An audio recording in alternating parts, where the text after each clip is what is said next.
The government of West Bengal has launched Lakshmi Vandar scheme in order to provide basic income support to the female heads of the family. इस scheme के जरिए the government is going to provide rupees 500 per month to general category families and rupees 1000 per month to scheduled caste and scheduled tribe families. इस scheme के जरिए near about 1.6 crore household of West Bengal will be benefited. No doubt, it's a great step that has been taken by the government of West Bengal. इसकी amount directly beneficiary का जो bank account है वहीं पे जमा होगी। इसका form आपको दुआरे सरकार प्रोजेक्ट कैंप पर जाके ही जमा करना होगा, जो 16 अगस्त से शुरू हुए हैं और 15 सितंबर 2021 तक चलेगी।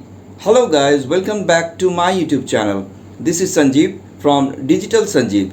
जैसे कि वीडियो की शुरुआत में ही मैंने लक्ष्मी वांडर स्कीम के बारे में कहा था, अब मैं उसी लक्ष्मी वांडर स्कीम का जो फॉर्म है उसको कैसे आप फिलअप करोगे और उसके साथ क्या क्या डॉक्यूमेंट आपको सबमिट करना होगा, वही आज इस वीडियो में हम डिटेल्स में बताएंगे।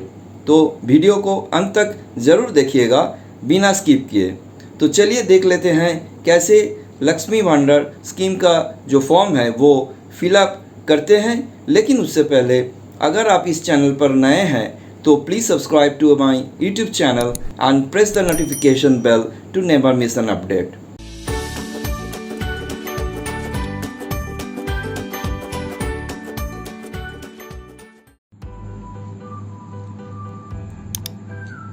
ये देखिए पश्चिम बंगाल की लक्ष्मी वांडर स्कीम का एप्लीकेशन फॉर्म, जो बंगाली एंड इंग्लिश दोनों ही लैंग्वेज पर पब्लिश किए गए हैं। इस सिलसिले में मैं एक बात आप लोगों को बोलना चाहूँगा, वो है लक्ष्मी वांडर स्कीम का फॉर्म आप ऑनलाइन से या कोई भी साइबर कैफे से यानी बाहर से मत लीजिएगा, बल्कि ये फॉर्म आपको दुआरे सरकार कैंप से ही कलेक्ट करना होगा। नहीं तो आपका अप्लाई किए गए फॉर्म रिजेक्ट हो जाएगा, क्योंकि इस फॉर्म को एक कोड या एक नंबर के साथ ही कैंप से दिए जाएंगे। तो चलिए देख लेते हैं कैसे आप ये लक्ष्मी वांडर स्कीम का फॉर्म फिलअप करोगे। ये देखिए यहाँ पर साफ लिखा है कि mark fields are mandatory and please tick appropriate boxes wherever applicable, यानी स्टार मार्क्ड किए गए फील्ड्स आपको भरना ही पड़ेगा और एप्रोप्रिएट बॉक्स पर टिक लगाना होगा। दाहिना तरफ आपको एक बॉक्स नज़र में आएगा जहाँ पर एप्लीकेंट का पासपोर्ट साइज़ का फ़ोटो पेस्ट करना होगा। नीचे में देखिए एप्लीकेशन आईडी का घर दिखाई दे रहा है, जो ऑफिशियल यूज़ के लिए है। वहाँ पर आपको कुछ नहीं करना है। अब हमको एप्लीकेशन फॉर्म का पर्सनल डिटेल्स भरना होगा, जहाँ पर पहला जो फील्ड आपको दिखाई देगा उसमें आपको कुछ भी नहीं लिखना है, क्योंकि यही वो रजिस्ट्रेशन नंबर है जो दुआरे सरकार की तरफ से आपको दिए जाएंगे कैंप से। यहाँ पर साफ लिखा है कि above number will be obtained from दुआरे सरकार camp. The application will be received only when this number is written. No other form will be accepted. यहाँ पर आपको एप्लीकेंट्स का स्वास्थ्य साथी कार्ड नंबर बैठाना है और उसके नीचे एप्लीकेंट्स का आधार नंबर भर देना है।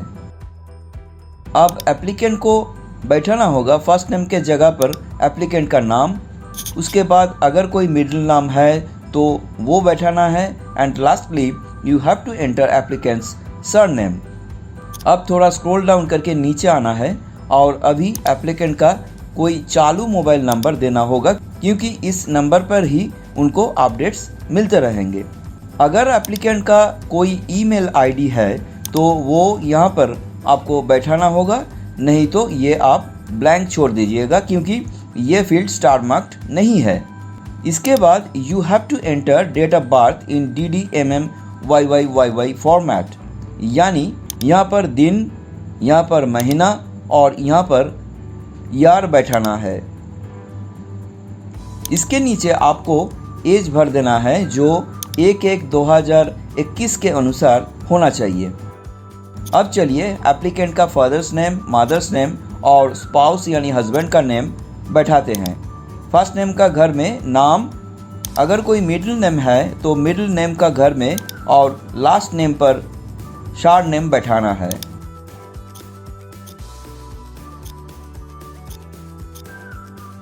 तो ये हो गया फॉर्म का पहला पेज का फिलअप।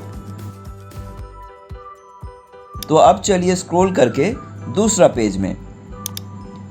पहले ही आपको कास्ट का डिटेल्स देना होगा। अगर आप शेड्यूल कास्ट है तो यहाँ पर टिक करना होगा। अगर आप शेड्यूल ट्राइब है तो यहाँ पर आपको टिक करना होगा। अगर आप शेड्यूल कास्ट और शेड्यूल ट्राइब नहीं है तो अदर्स पर टिक करना पड़ेगा। लेकिन अगर आपके पास शेड्यूल कास्ट और शेड्यूल ट्राइब का हार्ड कॉपी है तभी आप यहाँ टिक कर पाओगे, क्योंकि उसका सर्टिफिकेट नंबर आपको यहाँ पर बैठाना है। नेक्स्ट है कॉन्टैक्ट डिटेल्स।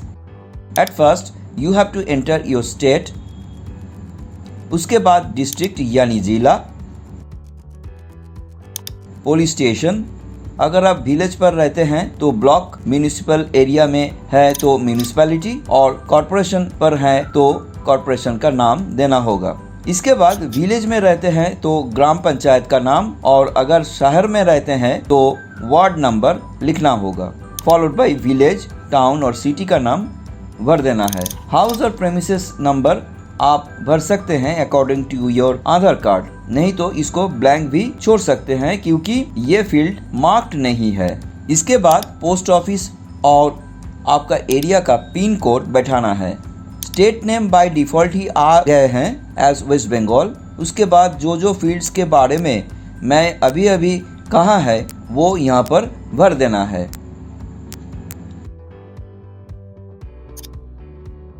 अब आपको एप्लीकेंट्स का बैंक अकाउंट का जो डिटेल्स है वो भर देना है।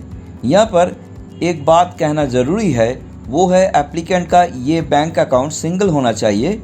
वैसे नया अपडेट के अनुसार ये अकाउंट ज्वाइन भी हो सकता है, लेकिन मेरे ख्याल से ये अकाउंट सिंगल होना ही बेहतर है।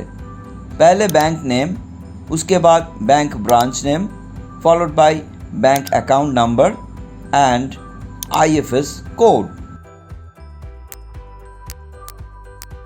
अब थोड़ा स्क्रॉल डाउन करके नीचे आना है और आते ही आपको फॉर्म के साथ जो डॉक्यूमेंट्स जमा करना है उसका डिटेल्स फिल करने का फील्ड्स दिखाई देगा।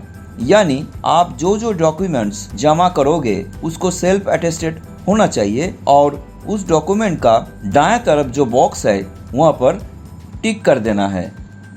पहला है पासपोर्ट साइज कलर फोटोग्राफ, उसके बाद स्वास्थ्य साथी कार्ड का सेल्फ अटेस्टेड जेरॉक्स कॉपी, आधार कार्ड का सेल्फ अटेस्टेड जेरॉक्स कॉपी। अगर आप शेड्यूल कास्ट और शेड्यूल ट्राइब का सर्टिफिकेट जमा कर रहे हो तो उसका सेल्फ अटेस्टेड जेरॉक्स कॉपी, नहीं तो क्रॉस कर दीजिएगा। फॉलोड बाय बैंक पासबुक का सेल्फ अटेस्टेड जेरॉक्स कॉपी, नहीं तो कैंसल्ड चेक का कॉपी होने से भी चलेगा। एंड अदर्स नंबर पे अगर आप चाहोगे कि कोई और डॉक्यूमेंट्स का जेरॉक्स दोगे तो दे सकते हैं, नहीं तो ये घर छोड़ दीजिएगा। तो ये फॉर्म का दूसरा पेज भी फिलअप हो चुके हैं। अब बारी है फाइनल और आखिरी पेज को फिलअप करना, जिसमें आपको सेल्फ डिक्लेरेशन देना होगा। जहां पर लिखा होगा पहला पॉइंट पर that I am a resident of West Bengal, दूसरा पर that I do not earn any monthly remuneration और pension from any regular government job, और तीसरा पर that all the information and documents submitted by me are correct to the best of my knowledge. In case any of the information और document is found to be false, penal action shall be taken against me and the benefit will be terminated। इसके नीचे में applicant को signature करना होगा। अगर उसको signature करना आती नहीं तो वो टिप सही भी दे सकते हैं, और बायां तरफ में जमा करने का डेट बैठाना होगा। इसके बाद फॉर्म का जो पोर्शन है उस पार्ट को एप्लीकेंट को एक्नॉलेजमेंट की दौर पे दिए जाएंगे, जिसको ही फिल करना पड़ेगा। जहां पर आई के बाद एप्लीकेंट का नाम, डॉटर्स और वाइफ के बाद एप्लीकेंट का पिता और हस्बैंड का नाम और डेट ऑफ एप्लीकेशन को लिखना पड़ेगा। उसके नीचे मोबाइल नंबर, स्वास्थ्य साथी कार्ड नंबर और आधार नंबर लिख देना है। एकदम नीचे आपको कुछ नहीं लिखना है क्योंकि वहाँ पर कैंप का रिसीविंग ऑफिसर ऑफिस सील के साथ साइन करेंगे और डेट बैठाएंगे। तो फॉर्म का थर्ड और लास्ट पेज भी फिलअप हो गया, जिसका एक्नॉलेजमेंट पार्ट एप्लीकेंट को दिए जाएंगे कैंप की तरफ से फॉर्म जमा करने के लिए। तो गाइस, आपको शायद समझ में आ गया होगा कि कैसे आप लक्ष्मी वंडर स्कीम का फॉर्म फिलअप करोगे। इसके बारे में अगर कोई क्वेरी है तो ज़रूर नीचे कमेंट बॉक्स के अंदर कमेंट में लिखिएगा। इस फॉर्म को फिलअप करके रिक्वायर्ड डॉक्यूमेंट्स के साथ द्वारे सरकार कैंप आपके एरिया में जहां पर होगा वहीं पे जमा करना होगा, जो 16 अगस्त से शुरू हुए हैं और 15 सितंबर 2021 तक चलेगा।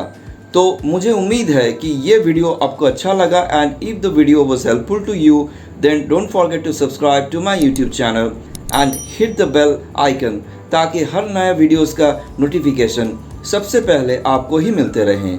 आज के लिए बस इतना ही दोस्तों, फिर मिलते हैं एक नया वीडियो के साथ। तब तक के लिए goodbye and take care.